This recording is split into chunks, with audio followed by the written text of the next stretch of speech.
अब होटल वाला लड़का आया और बोला साहब कमरा खाली करना है तो अभी कर दो, हमारे कस्टमर आए हुए हैं। सतीश ने कुछ दूरी पर एक कमरा देखकर वहां शिफ्ट कर लिया। रात को शालिनी और सतीश खाना खाने गए और लौटकर कमरे में आकर सो गए।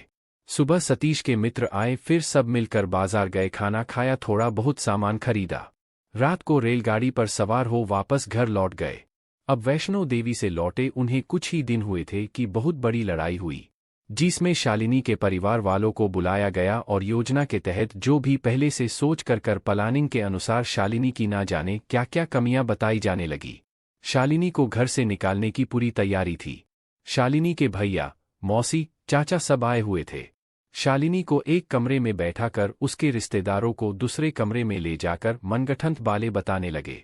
मसलन शालिनी ने यह किया, शालिनी ने वो किया।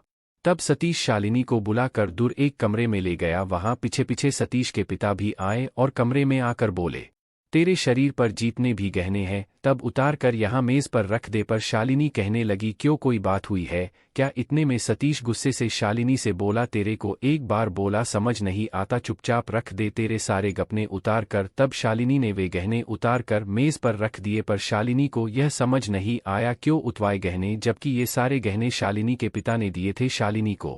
मगर शालिनी ने उनके कहने पर सब गहने रख दिए और सतीश के पिता ले जाकर वह गहने शालिनी के परिवार वालों के सामने रख कर बोले, यह देखो, अब आप खुद ही देख लो कितनी बदतमीज है, तुम्हें बेटी मेरे मुंह पर गहने मार कर फेंक दिए। पर शालिनी के चाचा को कुछ गड़बड़ लगा, इसलिए जब शालिनी के ससुर उठकर उस कमरे में आए थे तो वे भी पीछे आए और कमरे के बाहर खड़े उन्होंने सू देखा सुना था, इसलिए वे बातों में नहीं आए।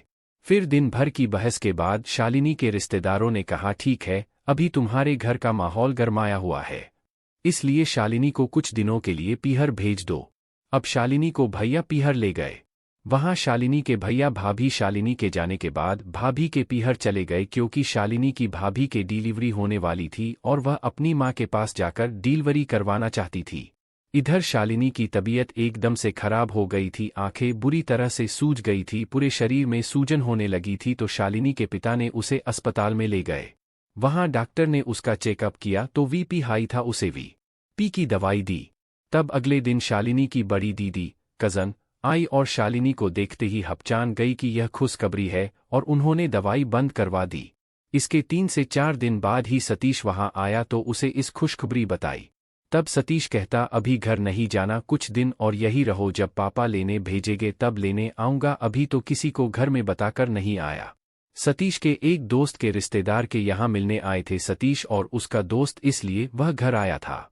अगले दिन सतीश वापस लौट गया।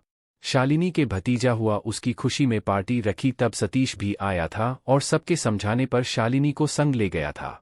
अब सतीश के माता पिता को एक काम से रिश्तेदारी में जाना था तो वह 8 से 10 दिन के लिए चले गए, मगर वापस आने के 1 से 2 दिन बाद ही वही लड़ाई झगड़ा शुरू कर दिया और सतीश से कहा, इसे से छोड़ कर आ। सतीश उनके कहने पर छोड़ने चला गया। इस तरह शालिनी की डिलीवरी होने तक वही रखा। शालिनी ने कई बार फोन भी किया वापस जाने के लिए, मगर हर बार सतीश टाल देता, ना तो सतीश खुद फोन करता था ना ही लेने आता था। शालिनी फोन करती कभी तो बस हाँ हूँ करके काट देता था। अब वह दिन आया जब शालिनी ने एक प्यारे से बेटे को जन्म दिया। तब सतीश आया था और उसी दिन बेटा पैदा होते ही वापस लौट गया। उसके बाद बहुत फोन करके शालिनी की भाभी ने सतीश को बुलाया। तब सतीश डॉक्टर के छुट्टी देते ही शालिनी को संग ले आया। सबके समझाने पर भी नहीं माना, बोला तुम्हारे फोन आते रहेंगे, छोड़ कर गया तो इसलिए साथ लेकर जाऊंगा। सतीश शालिनी को लेकर आया थे सही, मगर उसके माता पिता ने शालिनी के सारे सामान को उठाकर बाहर फेंकना शुरू कर दिया। बोलने लगे, इस क्यों लाया वापस, इसको छोड़ कर आ, यह हमारा घर है, यहाँ इसे हम रहने नहीं देंगे। सतीश ने बहुत समझाया कि मैं इसके परिवार बोलों से जीत करके संग लाया हूँ, ऐसे में वापस अभी ही छोड़ आऊँ, कुछ दिन रुको, मैं खुद छोड़ आऊँगा इसे हमेशा के लिए। मैं खुद इससे पीछा छुड़ाना चाहता हूँ, मुझे नहीं रखना इससे कोई रिश्ता। यह सब बातें शालिनी सुन रही थी, उसे बहुत दुख हुआ और मन में ठान लिया, बहुत हुआ आगे झुकते, क्या अकेले मुझे ही गृहस्थी की जरूरत है, सतीश को नहीं है। पर बोली कि मुझे अब यहाँ नहीं रहना। इसलिए सतीश को पड़ोस दोस्तों सबने कहा तो किराए के मकान में रख दे इसे। फिर सतीश एक छोटा सा कमरा देख कर ले गया शालिनी को वहां। यह सतीश की एक चाल थी, कोई शालिनी से प्यार नहीं था। पर शालिनी हर तरह से समझौता कर लेती थी, उसे तो अपना घर बसाना था, चुपचाप मान गई। अब उस किराए के मकान के पड़ोसी देखते इतने छोटे बच्चे और अभी तो इसका शरीर भी काम करने लायक नहीं, सास-ससुर ने घर से निकाल दिया। बेचारी शालिनी हिम्मत करके बच्चे को गोद में लेकर खाना बनाती। अभी बेटा मात्र 25 दिन का हुआ था। तब एक दिन सतीश की गर्लफ्रेंड का भाई आया सतीश से मिलने। वह आया क्या, उसे बुलाया गया था सतीश को समझाने की इसे छोड़ आ और सतीश का विवाह वह कहीं और कर देंगे। जब वह सतीश की गर्लफ्रेंड का भाई आया तो सतीश उसे दूर ले गया जहां से शालिनी को कुछ सुनाई ना पड़े। बहुत बातें हुई दोनों में, पूरी रात निकल गई बातों में उनकी।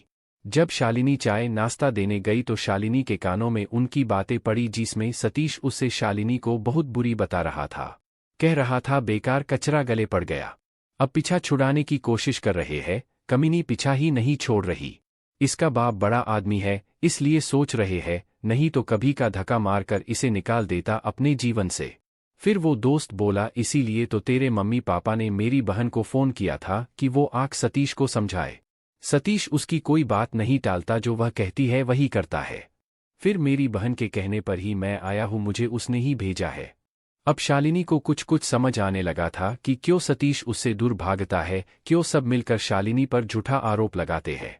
पर बेचारी करती तो क्या करती, उसके माता पिता ने यही संस्कार दिए थे कि लड़की मायके से डोली में बैठ कर जाती है और जब उसकी अर्थी उठती है तभी वह ससुराल से विदा होती है।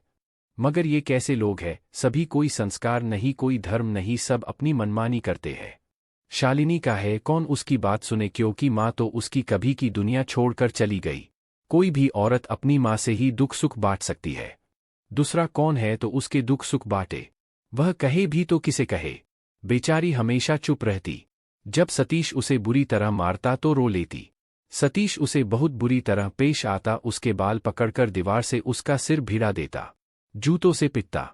इतना मारता कि कई कई दिनों तक उसके शरीर पर जूतों के निशान बने रहते, नील जम जाती शरीर पर। सब चुपचाप सहने के अलावा क्या करती।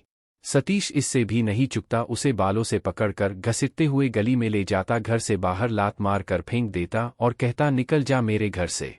पर शालिनी मार खाकर भी घर नहीं छोड़ती। अपना पत्नी धर्म मरकर भी निभाने के लिए विवश थी। कोई भी नहीं चाहता था कि शालिनी वापस पीहर आ जाए, तलाक हो जाए, इसलिए हर जुर्म सहती, रोती, चिखती, चिल्लाती। कभी आस-पड़ोस के लोग छुड़ाने आते तो सतीश उस पर इल्जाम लगाते, पुरुष होता तो कहता यह रंडी इसके साथ नाजायज संबंध रखती है इसलिए यह तो छुड़ाने आएगा। महिला होती तो कहता इसे तू ही ले जा अपने घर। ऐसी रोज की लड़ाई मारपीट के चलते बच्चे बड़ा होता रहा। बच्चे के मन में भी जहर घोला जाता, तेरी माँ बुरी है, इसके साथ मत रहा कर, नहीं तो तेरा जीवन खराब कर देगी।